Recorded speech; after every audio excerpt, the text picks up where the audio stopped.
Now then, Group C looking like this. It's looking pretty for Manchester City. 9 points out of 9 after they brushed aside Atalanta 5-1. It finished a 2-2 draw in the other game in the group. Let's concentrate on City, though. It was second in the Premier League against third in Serie A heading in. And a little bit of an early shock for City falling behind, Craig, but they quickly recovered. Well, I mean, yeah, I wouldn't so much say a shock here. It was a lot sloppy by City early on, and some very good play from Atalanta.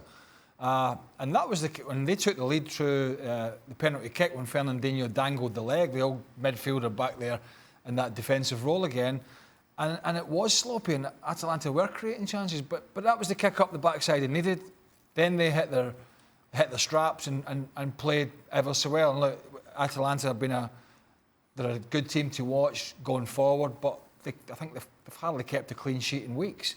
So that's their Achilles heel, and that was exposed big time as the game went on. And then it was just the Aguero and Sterling show, wasn't it? Yeah, I mean, the two things that stuck out, number one is Raheem Sterling. I mean, this guy could have had 2 hat-tricks tonight. I mean, he's so far ahead of everybody. You know, I was in the camp a few years ago. If this guy's got pace, you take the pace away, what's he got? But I'll tell you what, he has grown so much. There's no question. He is right now one of the best players in the world. The other thing that stuck out for me was that at 3-1, I was still thinking, you know what, if Atalanta get a goal, this might not be over. That tells me that you've got to get three goals, and I'm still not comfortable. Atalanta. That's not a good... Atalanta. I do the same thing. I'm the same. But that's not playing till Thursday. But that's not a good place to be when you're 3-1 up, and I'm sitting thinking, hold on a second, it's not quite over yet. That's not good.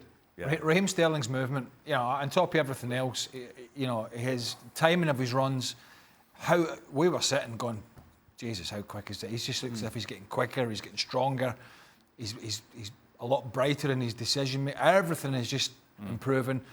On top of that, when you're talking about City, you're talking about delivery into the box, which at least a couple of the goals came from, which was excellent.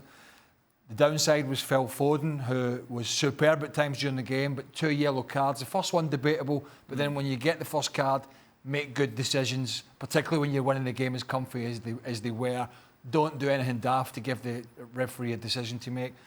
And the other downside for City was another injury. Yeah, Rodri going off, and John Stones came on, and they have got players getting back to fitness, but they did pick up at least one more injury. And let's pick up on that. Where do you think Stones is mentally, having seen Rodri and Fernandinho start in front of him, 2 midfielders? I think I'll give some credit to Guardiola here.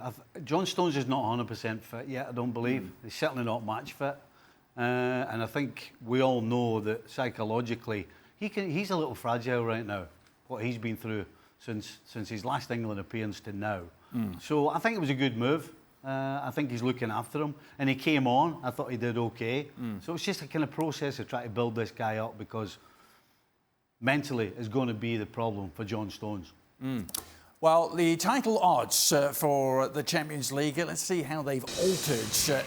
If they've altered at all. No, Manchester City still firm favourites, 3-1. Juventus second, Barcelona third, and the holders Liverpool. How come PSG is so low when our ex-colleague anointed them as the best team in Europe? Well, on the favourites, their manager said this. People say about the Champions League, that target, we are still not ready. 2 times in the Champions League we went out on away goals, and in both games we conceded a lot of goals. These little margins are sometimes the difference, and we are working on that. I believe that kind of situation is about the mentality. Well, I think if he's saying we're not ready in our current format, then I think it might be hard to disagree if we're taking the injuries into account, right?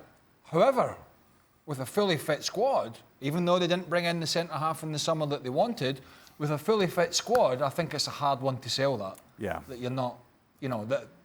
I'm not saying they're going to win it, but I'm saying, look, I don't think there's going to be any sympathy out there saying, oh yeah, Man City are not ready, and let's give them a bit of a buy. Where's he pulling the mentality from? What's that got to do with it? There's nothing wrong with their mentality. It's the problems they've got defensively. It's not to do with mentality, it's to do with ability. And players on the field that are not quite up to being at that level for a period of time. I mean, it's not mentality. And how do you think the players respond to that? seeing their manager saying, "Hey, we're not ready." Well, I don't think they're probably taking much notice of it. Gab is desperate to get in. Gab.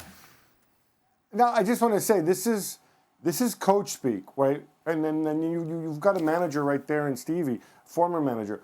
And I can tell you this from the media's perspective, when a coach or manager doesn't want to talk about something in detail, or when he doesn't know the answer, he starts talking about stuff like mentality and attitude, because these are kind of like throwaway things. And the nice things about using the word mentality is you can keep telling your players, hey, Otamendi and Fernandinho or whoever plays at the back or Stones, it's just about mentality. Switch it on, you can get better. And what's he going to say? No, you guys aren't as good as the people we had before, and God, I'm counting down to when Laporte comes back. He's not going to say that.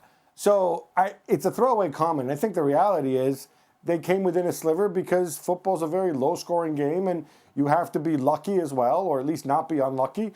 And things didn't break their way in those 2 times when they were knocked out. Thanks so much for watching ESPN on YouTube. And for more sports highlights and analysis, be sure to download the ESPN app. And for premium content and live streaming, subscribe to ESPN Plus.